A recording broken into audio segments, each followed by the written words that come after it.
By the 12.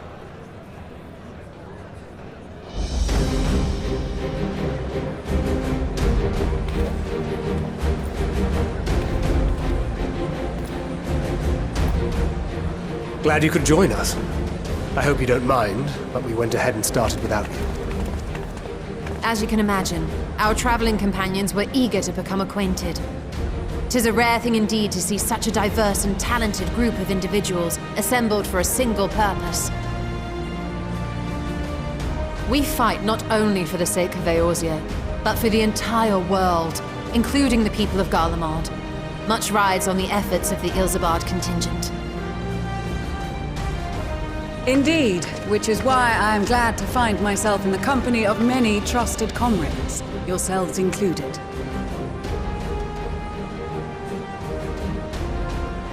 Lucia! I have come at the behest of Lord Emmerich, who has honored me with the role of Ishgard's representative.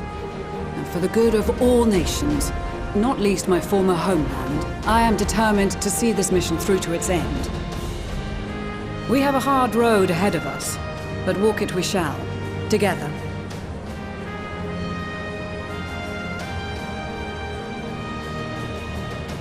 We too welcome this opportunity to work together once more. I have faith that, if there is a way to resolve this conflict, we will find it. Allow me to introduce you to the rest of our company. Everyone! If I may have your attention.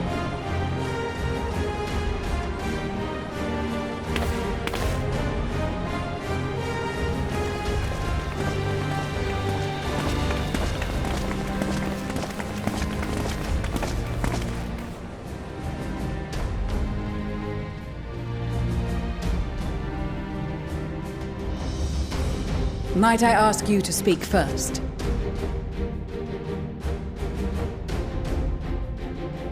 If I must.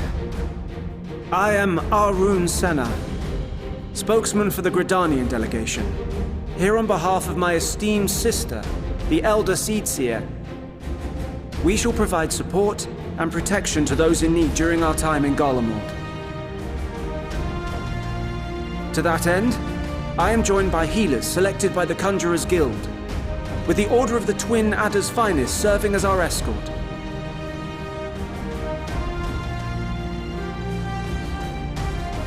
Suppose I'd better say my piece. Wait, I know you. The name's Sicard, in case you've forgotten. Truth be told, I'd rather you had forgotten. Any road, the Admiral asked Captain Hilfear to send his best, and for whatever reason, he picked me. Of course, if I'd refused, I'd be the laughingstock of the bloody executioners, and my reputation's taken enough of a keyhauling as it is. But more importantly, like any pirate worth his salt, I know when you're staring down a storm, you gotta trust in the commander of your ship.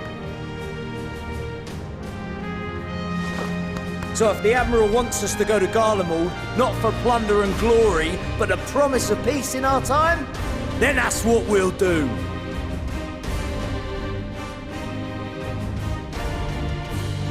Since we all know how much the Empire loves its steel, we thought we'd bring along a few smiths to make the most of it. Give them a pile of scrap and they'll cobble together anything you fancy. Of course, just like the Gridanians, we got fighters of our own. We might have come with a more constructive purpose in mind, but we're more than capable of cracking skulls, believe you me.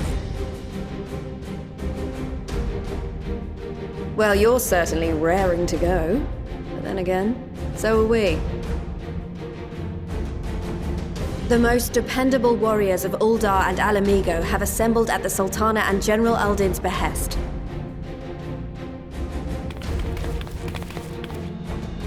If Garlemald has truly fallen, then the whole place is likely to be crawling with Telophoroi.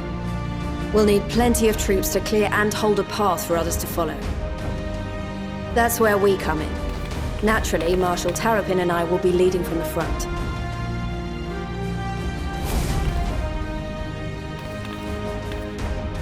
It's been some time since I last saw you in your element on the battlefield. From what I've heard, you've become pretty fearsome yourself. Master Matoya? The Avatar of Destruction?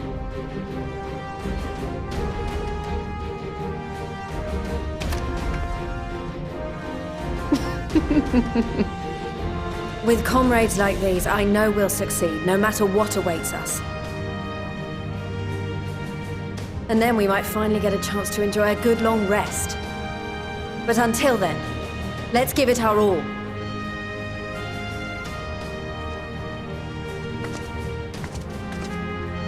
As for Ishgard, we Temple Knights have come in force to uphold our nation's commitment to the peace and welfare of our allies. The bitter cold of Garlemald is a formidable enemy in of itself. Our experience fighting in ice and snow will prove invaluable in the days ahead. Accordingly, I have been designated commander of the Ilzabard contingent. I will do all in my power to provide you with the leadership and guidance you require. The four high houses, House Hylinart foremost among them, have arranged for a host of machinists to join us on our mission. Their knowledge of Imperial Magitech is sure to be a great boon. They will address any problems of a technical nature, together with the smiths of Limpsa Lomitsa. There is another awaiting introduction. Lord Emanolain! Ah, yes. Emanolain de Forton, at your service. Though, lest there be any misunderstanding, I should stress that I've not become a fearsome warrior while you were away. Rather, far from it, actually. My brother, in his infinite wisdom, decided this would be an excellent chance to make something of myself. Oh, and fight for world peace and all that. But, should the opportunity arise for a spot of ballroom dancing, I will be your twinkle-toed gentleman of light.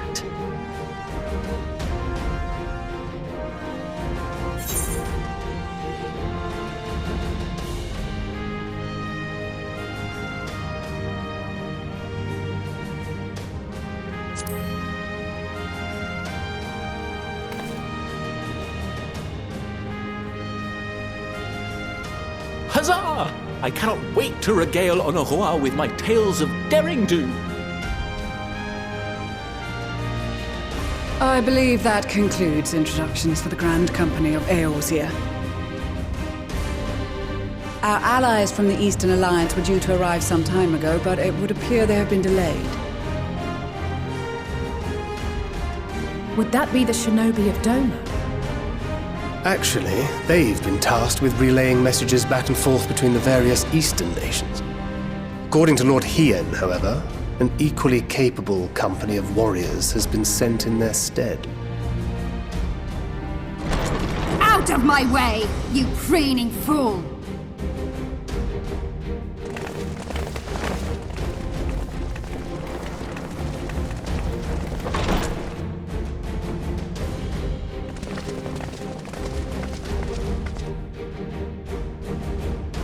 Forgive us for coming late. We are the delegates of the Eastern Alliance.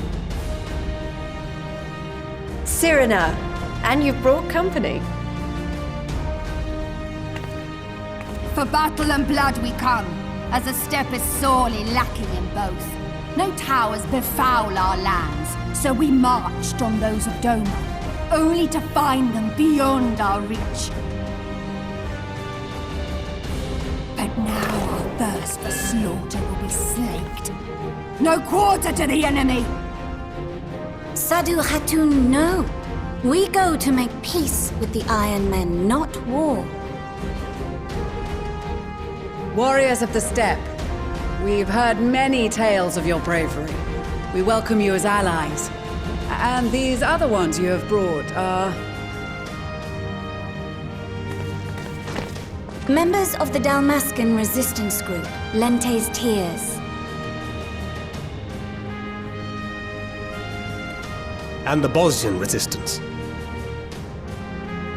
Between them, they have a wealth of experience in espionage, and are particularly adept at infiltrating Imperial facilities. Which is fortuitous, since Garlemald's domain is so vast that I could never hope to handle reconnaissance duties all by myself. Dalmasca, Bosnia, Alamigo. All lands which have suffered the tyranny of the Empire. I would never presume to question your motives. Nevertheless, I must reiterate that our goal is to aid the victims of the Telophoroi, the common folk of Garlemald. And they are victims, make no mistake. Though I understand that many may struggle to see them as such. You're more right than you know. For every one of us that answered the call, there were a dozen that refused.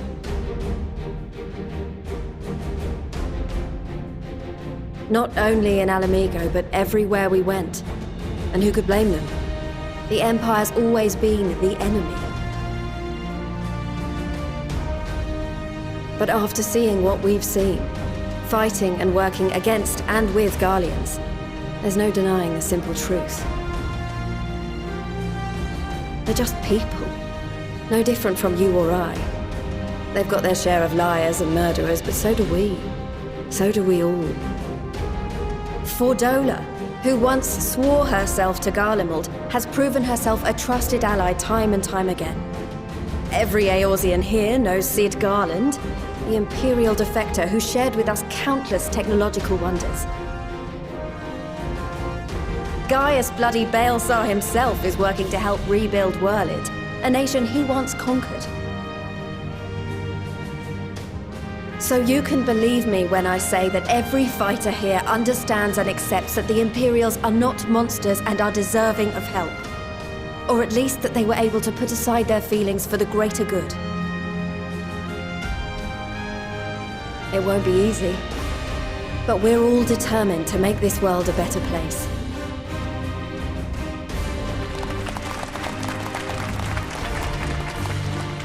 What lingering concerns I may have had were clearly unwarranted.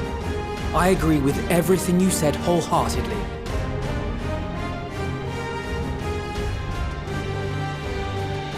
Then we are in accord. Now, let us review our strategy. To reach the Garlean capital in northern Ilsabard, we must cross the central mountain range. Fortunately, Garland Ironworks can provide aerial transport, sparing us this most treacherous part of our journey. However, attempting to fly any closer to Garlemald would attract the attention of the Telophoroi. As they appear to have seized control of the majority of the Imperial military, we must assume that includes its fleet. In addition, Garlemald possesses devices that can interfere with airship navigational systems, further discouraging an airborne approach.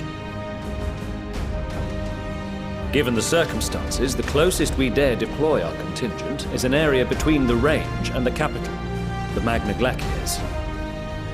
From there, we must travel the rest of the way on foot. We will also need to bring the airships with us to ensure we can withdraw with haste. Although much of the terrain will be blanketed in snow, we should be able to make use of local roads and shipping facilities. The vast ice field will afford us an unobstructed view of the surrounding area. On the other hand, it will also allow others to easily spot us, so it is imperative that we only make camp in positions where we can easily defend ourselves. And the airships, which must be kept safe at all costs. We cannot account for every possibility, so we must be prepared to think on our feet. We will be tested. Sorely tested, I expect. But for our homes and for our people, and a people not our own but in need, we will succeed. Spare no effort in your preparations. Once we depart, there is no turning back.